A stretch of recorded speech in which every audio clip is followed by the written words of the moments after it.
In this paper, we present a framework that enables Lego robots to learn agile locomotion skills by imitating animals.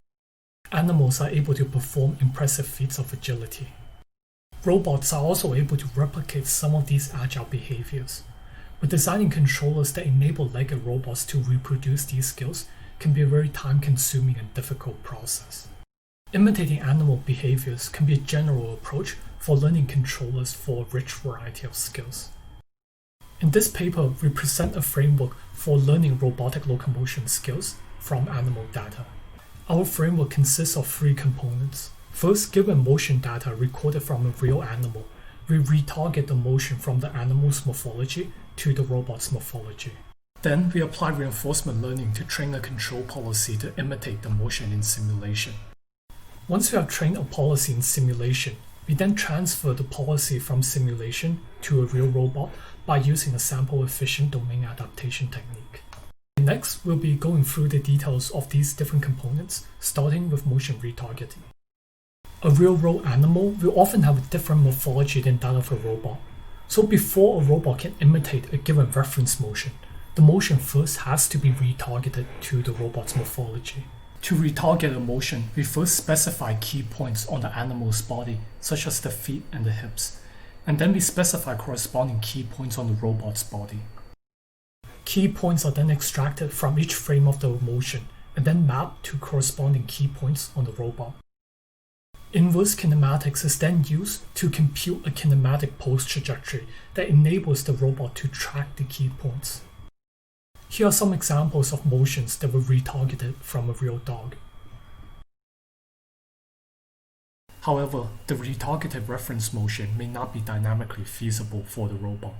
So, in the motion imitation stage, we'll be using reinforcement learning to train a more dynamically feasible control policy that enables the robot to reproduce the reference motion in simulation.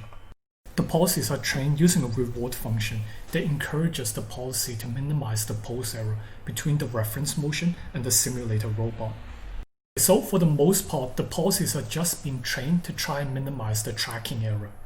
But this fairly straightforward approach actually allows us to imitate a pretty large variety of skills. After training in simulation, we then move on to applying some domain adaptation techniques in order to transfer the policy from simulation to a real robot.